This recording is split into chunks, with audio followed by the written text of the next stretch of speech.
ছোট ভাইয়ের মতো আপনার কাছে আমার এটাই রিকোয়েস্ট, তোকে একবার সুযোগ দিন, আর কিচ্ছু বলতে চাই। আমি আবারও বলি, আমার কাছে নয় এটা, আমি বলি প্রসিডিওরটা এখনো আইনের নজরই আছে।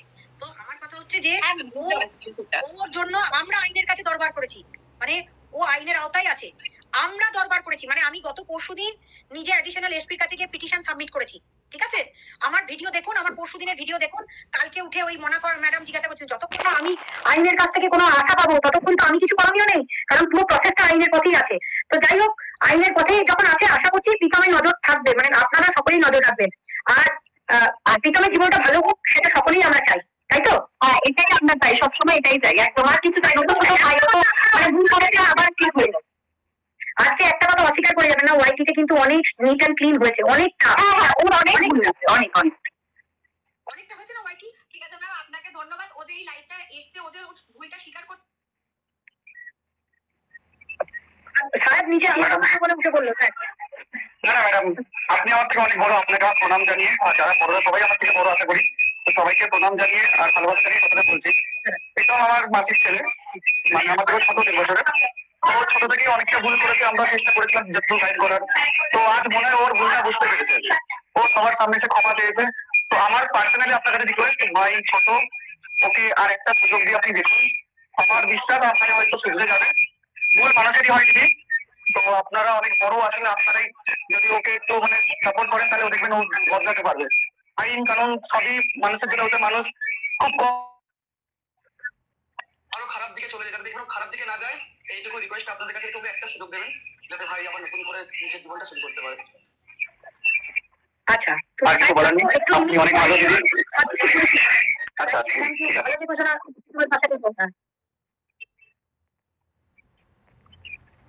বলবো ম্যাম কিছু?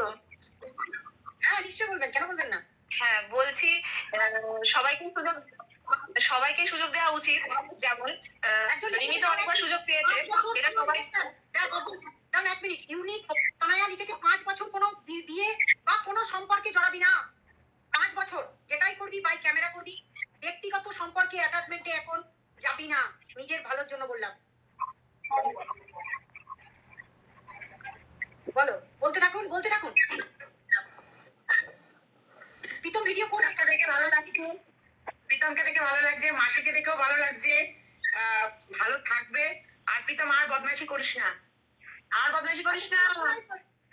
আমি সীমাকে একটু মিউট করতে বলবো। সাথী কি বলবে আমি একটু শুনে নি। সঙ্গীতা চক্রবর্তী বলে একজন প্রোফাইলে এসছে, সাথী মিউট অন করতে হবে, মিউট আছে। হ্যাঁ বলছি, নমস্কার। বলছি প্রীতমকে আমার একটু কথা বলার আছে, প্রীতমের সাথে। বলো দিদি। হ্যাঁ বলছি, দেখো ভাই একটা কথা বলছি, যেটা মানে করবে তখন থেকে একটু ভেবে চিন্তে করবে। এই যেটা এগুলো হচ্ছে, এগুলো তো ঠিক না, ঠিক আছে? তো যে চলে গেছে জীবন থেকে, তাকে একদম আর করো না, মানে আটকে দিও না। আমি শুনেছি তুমি অনেকবার ব্লগ থেকে আনব্লক করে তার সাথে কথা বলার চেষ্টা করছো, এটা কিন্তু ঠিক না। এটা তোমার জীবনে ভালো না, সেটা কিন্তু ভালোই না, বুঝেছো? তোমার কি ভালো হয়ে বলো, সেকেন্ড বার তোমার লাইফে এলো, সে কি ভালো করলো? ভালো তো করলো না। তোমার জীবনটা আরো মানে একদম দেখো কোন পর্যায়ে দাঁড়িয়ে গেছে। শুধু কাজ কর, বিয়ে খা, এসব বাদ দে। জীবনে কাউকে আনবি না, 7-8 বছর পর ভাবি। পাবলিক লিখছে কিন্তু সবকিছু শেষ হয়ে গেল আজকে। তুমি আর কাউকে চান্স দিও না, এবার নিজের লক্ষ্যের দিকে এগিয়ে যাও। দিদি তোমাকে এত বড় সুযোগ দিয়েছে, তুমি একদম যে ব্লকটা একদম ব্লকই রাখো, তাকে আর আনব্লক করার চেষ্টা করো না। কাউকে চান্স দাও না, ওই রিমিকে প্লিজ চান্স দিস না ভাই। তোকে আমি নিজের ভাইয়ের মতো করে শ্রদ্ধা করছি, ভালোবাসছি, যাই ভাব, কিন্তু ওকে আর চান্স দিস না। তোকে এবার ফাঁসি কাটে ঝুলিয়ে ছাড়বে ও, তোকে এটা আমি বলে দিচ্ছি। একটা বড় দিদি হিসেবে বলছি, আমার বয়স 30-32 কিছু হবে, তোর থেকে অনেক বড়, আমি এটুকুনি তোকে বলতে পারছি।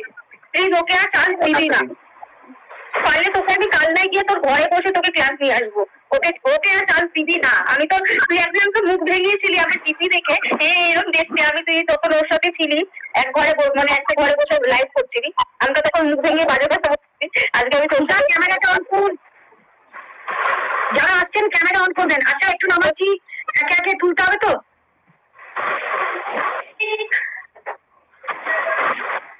আজকে দেখ প্রীতম, তোর জন্য কত মানুষ এগিয়ে আসছে, দেখ। বলুন। ম্যাডাম, আমি সবার আগে আপনাকে ধন্যবাদ জানাই যে প্রীতমের পাশে থাকার জন্য। আর প্রীতম, তোকে আমি তুই বলছি কারণ তোর থেকে আমি অনেকটাই বড়। তো তোকে আমি একটাই কথা বলবো, যেটা করবি ভাই খুব ভেবে চিন্তে নেক্সট টাইম যেটা করবি, যেটা হচ্ছে তোর জীবনে মানে এতটা সাফার তোকে করতে হয়েছে, সেটা মানে নেক্সট কিছু করার আগে 10 বার চিন্তা করে তারপরে করিস। কারণ যে মেয়েটা গেছে, মানে তোর যখন দুঃসময় ছিল তখন কিন্তু চলে গেছে, তখন তো সাথ দেয়নি। সুতরাং যখন তোর সুসময় আসবে তখন আপনি চাইবে। একদম এই প্রশ্নটার একটা উত্তর দিদি। অনেকে ভাবছিলেন যে আমি বোধহয় দিয়ে আসাতে খুব ভুল করেছি। ওই মেয়েরা বারবারই আসতো প্রীতমের কাছে, তাই বলতে নাম তার বারবারই আসতো। আর মেয়েটা এমনই একটা, না ও মা বাবার সাথে ঠিক করে থাকতে পারে, না ও হাজবেন্ডের সাথে ঠিক করে থাকতে পারে। মানে ওর মাঝে মাঝেই ওই অ্যাকচুয়ালি ওকে কাউন্সিলিং এর যেটা ওর হচ্ছে না, এই কারণে মেইন প্রবলেমটা আসছে। তো প্রীতমকে আমার একটা জিনিস বলার, যে ভাই যেটা করবি খুব চিন্তা ভাবনা করে লাইফে এগো। আমরা অনেক দিন ধরে ওয়েট করছিলাম যে তুই আয়, সত্যি অনেক সাফার করতে হয়েছে তোকে। তো অনেক ধন্যবাদ ম্যাডাম আপনাকে যে প্রীতমের পাশে দাঁড়ানোর জন্য। ও লাইভে রেকর্ডও শোনা আর যাই শোনা, ড্রাগ অ্যাডিক্টেড মেয়ে, ওর মা বাবা ওকে, আমার কাছে সমস্ত প্রমাণ আছে, আমি পুলিশের কাছে দিয়েছি। পিওর ড্রাগ অ্যাডিক্টেড আপনাদেরকে দেখিয়ে দিয়েছি। যে ড্রাগটা নেয় সেটা 3,500 টাকা দাম, সেই ড্রাগটা না হলে ও চলে না। সেই ড্রাগ কোথা থেকে আসে, কিভাবে আসে, সমস্ত কিছু পুলিশের হাতে তুলে দিয়েছি চুচড়া পুলিশ স্টেশনে। একটু যারা আসছেন ক্যামেরা মিউট করবেন প্লিজ, হ্যাঁ একটু মিউট করবেন। তো আমি আজকে দিয়ে এসেছিলাম, ওরা বারবারই আসতো এবং প্রীতমকে আজ জীবনকাল এটাই ভোগ করতে হতো। ঠিক আছে, আজ প্রীতম আজকে আমি না দিয়ে এলেও প্রীতমের বাড়িতে ওরা বারবার আসতো আর প্রীতমদেরকে এইভাবেই জ্বালাতন করতো। জিন্দগিতে ওরা ডিভোর্স দিত না। আর প্রীতম এরা বুঝতে পারছিল না যে ওর পাশে শক্ত খুঁটিটাকে যে ওকে বাঁচাতে পারে। আমি প্রীতমের কিছু ক্ষতি করিনি। অনেকে আপনারা ভাবছিলেন আমি প্রীতমের ক্ষতি করেছি, ভুল ভাবছিলেন। আমি প্রীতমের একটাও ক্ষতি করিনি। আমি প্রীতমকে যেটা চেয়েছিলাম, প্রীতম তার থেকে বেরোতে পারছিল না। অনেকে ওকে আটকে ধরছিল, উল্টো পাল্টা ভাবে প্রীতমকে মিসলিড করছিল, প্রীতমকে ভুল সাজেস্ট করছিল। প্রীতম যদি সেই সময় আমার সহায়তাটা নিত, আজকে প্রীতমের অনেকটা জায়গায় এগিয়ে যেত। এমনকি প্রীতমের অ্যাডভোকেটরাও প্রীতমকে গাইড করতে পারেনি কেন আমি নিজেই জানি না। যেদিন প্রথম দিন সীমার লাইভে বলেছিলাম যে বাচ্চা নষ্ট করার জন্য প্রীতম কেন কেস করেনি, তার চাইল্ড ভ্রূণ হত্যা করে দিল একটা, উইদাউট প্রীতমের একটা সিগনেচার। কেন করা হলো সেটা? বাবা না, তার কি কোনো অধিকার নেই? তার 50% অধিকার, মায়ের 50% অধিকার, বাচ্চাটাকে নষ্ট করার ভ্রূণ হত্যা করা হয়েছে। কেন করা হয়েছিল?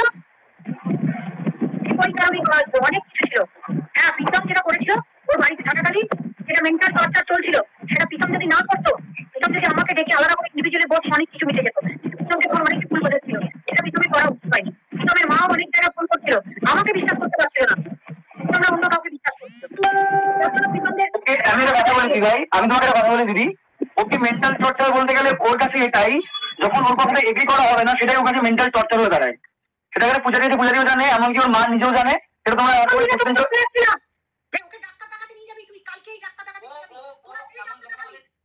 যখন ওর পেটে বাচ্চা ছিল তখন আমি ডাক্তার দেখাচ্ছিলাম, তখন ডাক্তার দেখায়নি।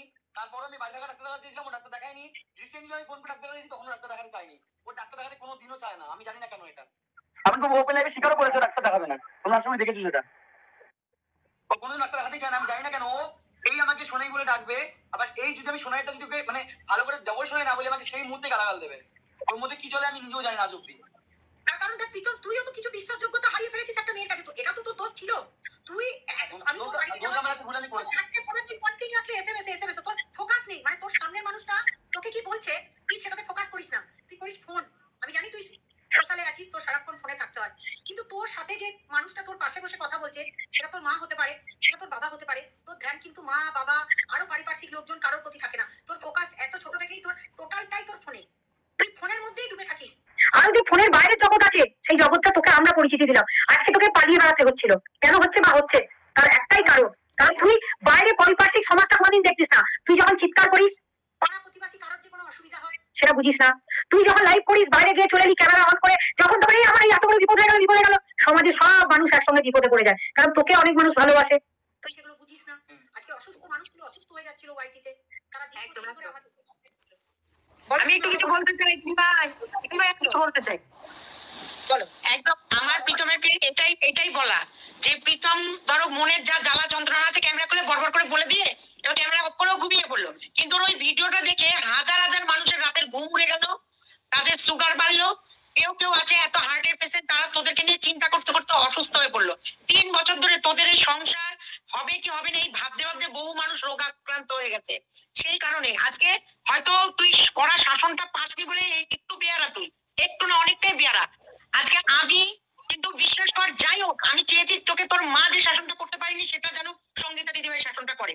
তিনি আইনের দিকটাও দেখেছে এবং তোর বাড়ির গার্জেন মনে করবি তোর মা যে শাসনটা করার দরকার ছিল সেই শাসনটা করেছে। কারণ আজকে কিন্তু তোর চ্যানেলের ক্ষতি কিন্তু করে দেয়নি, ইচ্ছা করলে কিন্তু উনি জায়গায় দাঁড়িয়ে তোর চ্যানেলটা ডিলিট মেরে দিতে পারতো, তোর দুটো চ্যানেল উড়িয়ে দিতে পারতো, 3 লাখ করে একটা 3 লাখ একটা 2 লাখ দুটো 5 লাখের পুরো চ্যানেলগুলো ডিলিট করে দিতে পারতো। ভেতরের খবরগুলো তুমি বাইরে আনছো, কিন্তু এগুলো কিন্তু তোমার বারণ আছে, এগুলো তুমি বলতে পারবে না। অনেক কথা তুমি কিন্তু বাইরে ফোকাস করে দিচ্ছ। অনেকে কিন্তু আচ্ছা ঠিক আছে, তবুও তুমি বলবো মায়ের মতো শ্রদ্ধা করবি। আরেকটা জিনিস বলছে, আমরা এখনকারটা ভাবি, 1 ঘন্টা পরেরটা ভাবি বা কালকেরটা ভাবি, উনি আমাদের সঙ্গীতা দিদিভাই ভবিষ্যতেরটা ভাবে। আর ভবিষ্যৎকে যে দেখতে পায় সেই হচ্ছে আসল গেনার, আর সে হচ্ছে আসল আমার মানে দেখার দৃষ্টিভঙ্গি একদম আলাদা। আমি তো ভীষণ শ্রদ্ধা করি, কারণ আমি জানি। দাঁড়াও 1 মিনিট, মাসি, পাপিয়া মাসি, এই তুই মাসি